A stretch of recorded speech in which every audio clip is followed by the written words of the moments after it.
It began the way most stories like this do, quietly. No thunder, no storm. Just a phone call, a long pause, and then the words I didn't expect to hear so soon. He's gone. I hadn't spoken to my father in years. Not really. Our conversations had shrunk to strained holiday calls and distant birthday messages.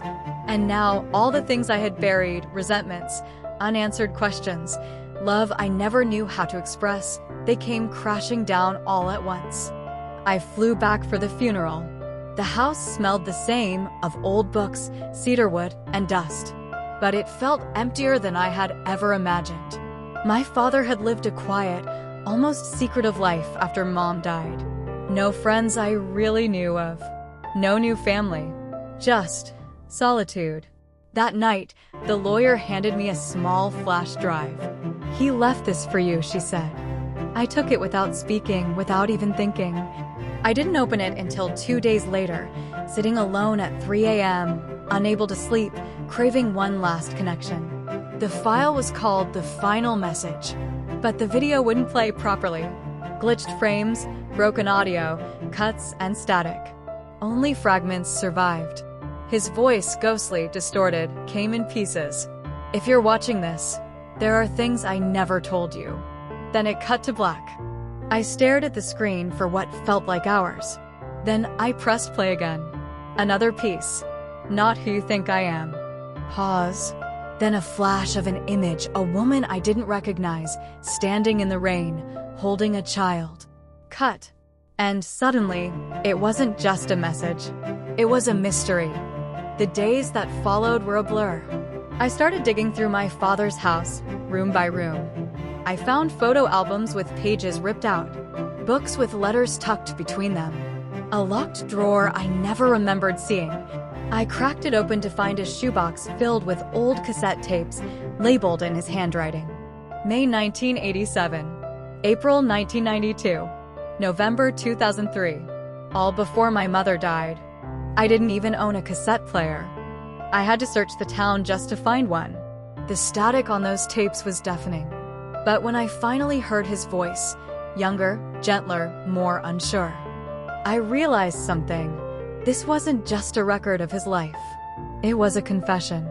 He spoke of a woman before my mother, of a choice he made that tore lives apart, of a daughter he never met, my half-sister. I felt the air leave my lungs. Every family has secrets. I thought ours were just the usual kinds, fights over dinner, unspoken grief, the slow erosion of love. But this was something else. The tapes grew darker. He spoke of being followed, of working for something he never explained. There were names I didn't recognize, and places like Alls, France, Lisbon, and somewhere he only called the farm. I found a photograph tucked inside a false bottom in his drawer. It showed a group of men in suits, standing in front of a nondescript building. My father stood among them, younger, smiling. On the back, Operation Zephyr, 1985. I searched the name. Nothing. No records. Not even conspiracy theories. It was like it had been erased. I wasn't sure what scared me more, that my father had lived a double life, or that I never noticed. The next clip from the corrupted message played late one night when I tried reformatting the file. I watched it over and over, hands trembling. I wanted to tell you sooner, but they were watching. Then a static image, coordinates. I checked them. An old train station in Spain. He was leading me somewhere. Posthumously. I took a leave from work, packed a bag, and I went. The station was abandoned, covered in ivy and graffiti. But I found it, hidden behind a loose stone in the wall. Another flash drive. This one labeled, "Forgive me." The video opened with him sitting at a desk. Tired. Older. Different from the man I buried. I know this is a lot. Maybe too much. But you deserve the truth. All of it. Then he told me about the operation. About the girl. About a mistake that cost lives, and how he walked away from it all. He didn't just leave a career, he left a child. And he spent the rest of his life trying to find her. "She's still out there," he said. And you're the only one who can finish what I started. At first, I was angry, furious. At him, at the lies, at the silence. But then, curiosity took over. What happened to her? Who was she? And why couldn't he find her? I went back through the tapes, this time listening for things I had missed. A name repeated, Mara.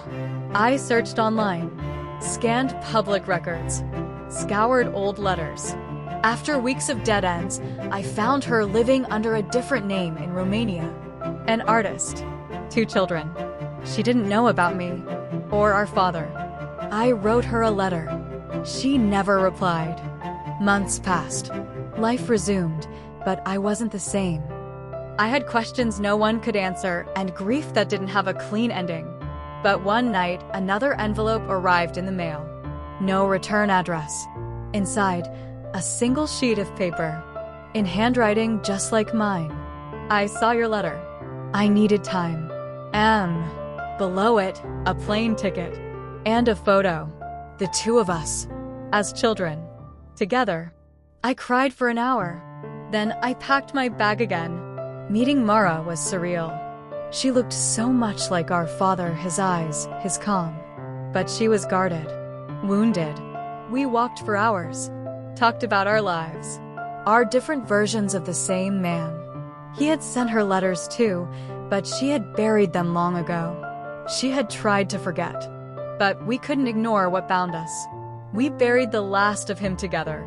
Scattered his ashes on a hill he once mentioned in a tape, a place from his childhood.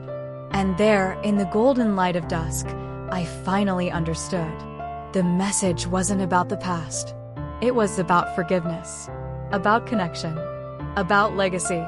I still have the drive. The corrupted file. I keep it like a relic. I don't try to fix it anymore. Because maybe some stories aren't meant to be complete. Maybe the final message was never really his. Maybe it's mine to live, to tell, to remember. Subscribe now and never miss out.